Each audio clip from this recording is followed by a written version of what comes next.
bienvenue dans Genesis to Révélation. Je suis votre serviteur en Christ pour cette étude de la parole de Dieu. Aujourd'hui, nous découvrons un moment décisif dans l'histoire biblique, l'échelle de Jacob. Un fugitif solitaire, fuyant les conséquences de sa tromperie, va rencontrer le Dieu vivant dans un rêve qui changera à jamais le cours de l'histoire rédemptrice. Genèse 28, versets 10 à 22, ouvrons ensemble les Écritures saintes. Écoutons la parole de Dieu selon Louis II, Jacob partit de Beersheba, et s'en alla vers Charan.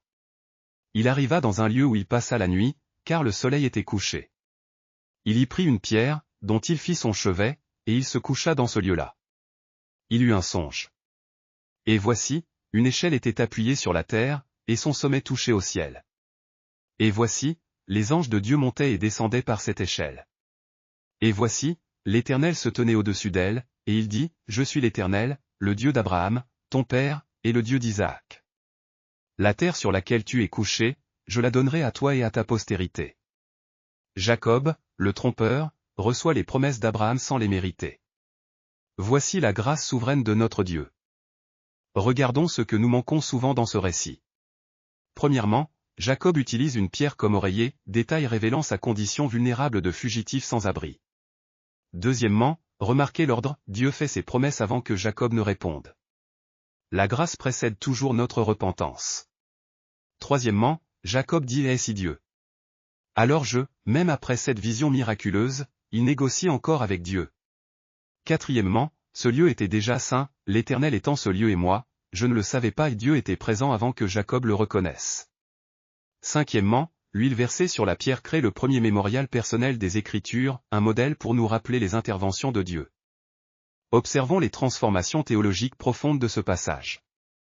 Jacob passe de la fuite à la rencontre, il fuit les conséquences de sa tromperie mais rencontre la grâce imméritée. De la solitude à la présence divine, dans son isolement total, il découvre qu'il n'est jamais seul. Sa pierre d'oreiller devient pierre d'autel, Dieu transforme l'ordinaire en sacré par sa présence. Sa peur devient adoration, que ce lieu est redoutable, se transforme en engagement. Voici le modèle, Dieu nous cherche quand nous fuyons, nous trouve quand nous sommes perdus, et transforme nos pierres les plus dures en autels de grâce. Christ dira plus tard, vous verrez les anges de Dieu monter et descendre sur le Fils de l'homme, Jean 1h51. Jésus est l'échelle de Jacob. Tandis que les créatures de Dieu observent cette rencontre transformatrice, elles témoignent de la grâce qui dépasse tout entendement. Regardez, Jacob le trompeur reçoit les bénédictions d'Abraham. Même nous n'aurions jamais imaginé une telle grâce. Du haut des cieux, j'ai vu cette échelle de lumière. Les anges montaient et descendaient, quel pont entre le ciel et la terre. Il dormait sur une pierre dure, mais s'est réveillé dans la présence du Très-Haut. Comme les humains sont bénis, même dans leur fuite, Dieu les poursuit. Cette pierre qu'il a ointe, elle me rappelle les sacrifices à venir, les autels où le sang coulera pour couvrir le péché. Un jour, les humains comprendront, cette échelle pointait vers celui qui viendrait, le vrai pont entre Dieu et l'homme. Frères et sœurs, que nous enseigne l'échelle de Jacob? Premièrement, Dieu nous rencontre dans nos fuites les plus désespérées, quand nous méritons le jugement, il offre la grâce. Deuxièmement, nos lieux les plus ordinaires peuvent devenir des Bethel, maisons de Dieu, quand nous reconnaissons sa présence. Votre cuisine, votre bureau, votre voiture peuvent devenir des lieux saints. Troisièmement, comme Jacob, créons des mémoriaux spirituels. Marquons les moments où Dieu intervient, par l'écriture, la prière, les témoignages. Quatrièmement, souvenez-vous, en Christ, nous avons la vraie échelle. Jésus est le chemin entre le ciel et la terre, le médiateur parfait.